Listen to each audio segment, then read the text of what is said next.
Bonjour et bienvenue dans votre nouvelle vidéo. Alors aujourd'hui on va commencer une série de 7 épisodes. 7 épisodes parce que 7 chakras majeurs. Lors de la vidéo hashtag 83, on avait vu vraiment les chakras dans leur ensemble. Et je vous avais dit, vous inquiétez pas, on va les voir en détail. Eh bien ça y est, c'est arrivé. Pendant les 7 prochains jours, on va faire un jour un chakra, puisqu'il y en a 7 au niveau des chakras majeurs. Je rappelle qu'on a énormément de chakras mineurs. Là on va se concentrer sur les chakras principaux, les chakras majeurs. Et pour chaque chakra, on va reprendre les mêmes éléments et on va voir qu'est-ce qui correspond à chaque chakra, tout simplement. Qu'est-ce que j'ai d'autre à vous dire? Au 7e jour, pour le 7e chakra, je vous mettrai en description un lien qui vous permettra d'aller télécharger l'ensemble de tous les fichiers PDF qui va reprendre simplement les chakras de 1 à 7. Comme ça, là on les voit, un jour un chakra, au 7e jour on voit le 7e chakra, mais dans cette vidéo du 7e jour, il y aura un lien en description qui vous permettra d'aller chercher ce fichier. Et comme ça, vous pourrez aller plus loin et puis vous pourrez surtout le reprendre, relire, travailler spécifiquement sur un chakra et puis avoir comme ça une vue d'ensemble dans un seul fichier. Voilà. Donc, on va commencer directement. Pour ça, hop là, on va passer ici et on commence. Donc, le nom en sanskrit est Muladhara. Muladhara, comme on peut le voir sur le petit schéma, chakra racine, Muladhara. Sa signification, donc racine ou fondation, donc c'est pour ça que c'est le chakra numéro 1, il va vraiment faire partie de notre construction première. Je rappelle aussi que ce chakra qui est situé au niveau du périnée, on peut imaginer que c'est comme un lotus qui regarde vers le bas, qui regarderait vraiment vers le sol, alors que les autres chakras, 2, 3, 4, 5, 6 vont être plutôt à l'horizontale, et le 7, lui, on le reverra au 7e jour, mais le 7, en tout cas, lui, il regarde plutôt vers le haut. Comme ça, on a le 7 vers le haut, le 1 vers le bas, et entre 2 et 6, vraiment à l'horizontale, qui vont plutôt être traversants entre l'avant et l'arrière du corps. Donc là, on est au niveau de l'entrejambe. L'élément, bien, sans surprise, c'est l'élément terre. Il est lié à la survie. Et je défile un peu vite pour rentrer dans une explication un peu plus complète, mais voyez, au niveau du résultat, c'est l'enracinement à la terre. Donc effectivement, c'est notre base. Quand on veut travailler sur son ancrage, on va travailler sur le chakra numéro 1.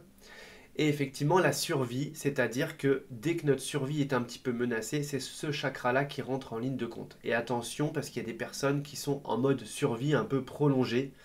Je rappelle qu'à l'époque, c'était quand il y avait un lion, je grossis le tableau, mais qui voulait nous attaquer, on était en mode survie. Aujourd'hui, on peut être en mode survie à cause de son voisin, de son collègue, de problèmes financiers, etc. etc. Et attention à sortir de ce mode et d'aller travailler sur ce chakra pour le réguler, l'apaiser. Je rappelle qu'un chakra peut être trop ouvert, trop fermé, ou bien en équilibre, et qui peut être dans son axe, ou bien désaxé, tout simplement.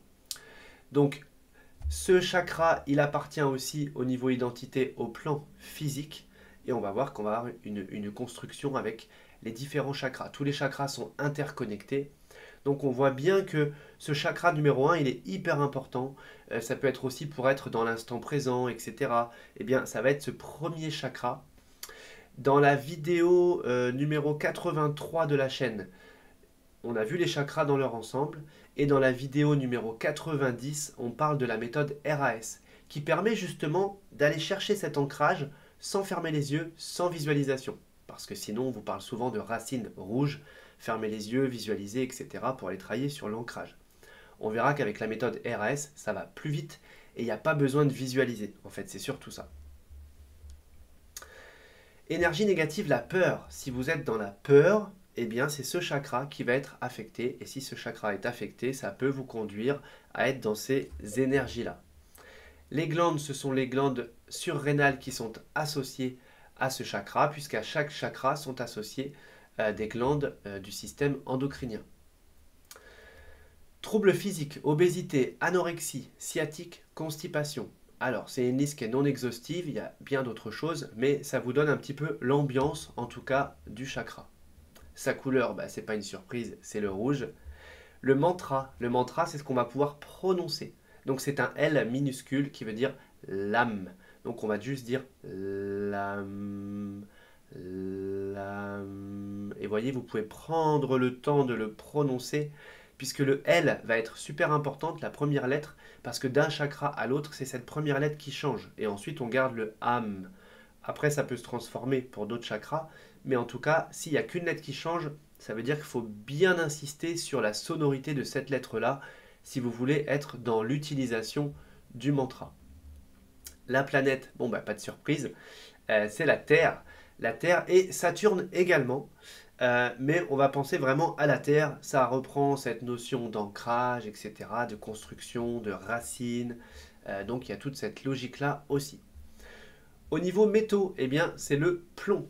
Le plomb qui est le métal qui, on pourrait dire, est le plus dense et qui a le plus de couches. Mais là, après, on rentre dans la partie physique, mais on va voir qu'à chaque fois, si on enlève une couche, on passe à un autre métal, jusqu'à l'or. Finalement, l'or qui a le moins de couches par rapport au plomb, tout simplement. Alors, on continue. Alors, eh bien, ça, on l'a déjà vu. Ça me refait un tour. Ça, on l'a déjà vu. Alors, je ne sais pas pourquoi mon PowerPoint me refait un tour, mais on continue. Et on le reprend parce que je ne sais pas pourquoi ça tourne en boucle. Pourquoi j'arrive pas à aller sur la diapo suivante. Alors, on le reprend ensemble. Ah, ça y est. Voilà.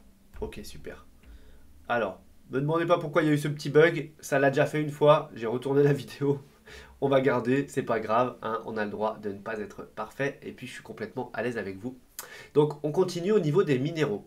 Les minéraux, ça va justement concerner tout ce qui est lithothérapie. Et parfois, on me dit, ah Maxime, si je veux travailler sur le chakra numéro 1, quelles sont les pierres ou quelle est la pierre que je peux utiliser? Donc là, vous en avez quelques-unes.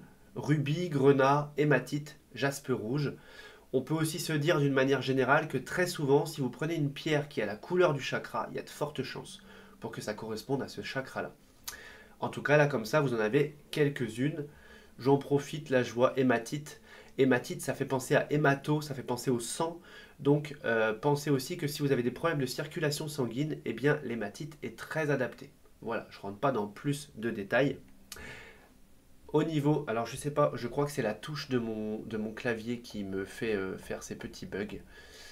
C'est pas grave, on reprend. Donc, au niveau de l'encens, c'est le cèdre. Donc, on sait que dans l'encens, ce qui est important, c'est l'odeur. Le but, c'est pas de faire un nuage de fumée. Dès que vous avez l'odeur, vous avez la fréquence. Dès que vous avez la fréquence, eh bien, on a le but recherché. Donc, rappelez-vous, c'est souvent simplement l'odeur qui est recherchée quand on utilise les encens. Le droit qui correspond à ce chakra, c'est le droit d'avoir, d'accord? Le droit d'avoir. Est-ce que je me sens légitime à avoir, d'accord? Donc ça, c'est à ça que c'est sur ce plan-là en tout cas que va agir et travailler ce chakra. Les vertèbres associées, S1 à S5, L1 à L5. Donc L pour les lombaires, S pour le sacrum. C'est pareil, si vous avez des lésions sur l'une de ces vertèbres, eh bien ça va avoir un lien et un impact sur le chakra concerné. Le corps, c'est le corps physique, puisqu'à chaque corps, eh bien on voit bien, c'est parce que je le sais, mais en tout cas pour chaque chakra, il y a un corps qui est associé. Donc encore une fois, à chaque chakra, on verra le corps qui lui correspond. Et donc là, on est sur le corps physique. Et la note de musique. La note de musique, c'est le Do. Alors sans surprise, hein, ça va nous faire Do, Ré, Mi, etc. Hein. Donc en tout cas, pour le premier chakra, c'est le Do. Et il me semble que si on écoute... alors je crois que c'est une symphonie de Beethoven en Do majeur, eh bien ça va agir sur les peurs. Donc on voit bien ce lien aussi entre la musique qui est une fréquence, les chakras, qui sont de l'énergie, donc des fréquences, et comme quoi avec les musiques, eh bien on peut comme ça aller travailler sur les chakras. Donc on a tout vu, je reviens avec vous en plein écran. On a fait le tour du premier chakra, c'était pour le premier épisode de cette série de 7 épisodes. Et on se retrouve demain pour justement épisode numéro 2, ça sera le chakra numéro 2. Si cette vidéo vous a plu, le petit pouce en l'air et on se retrouve demain.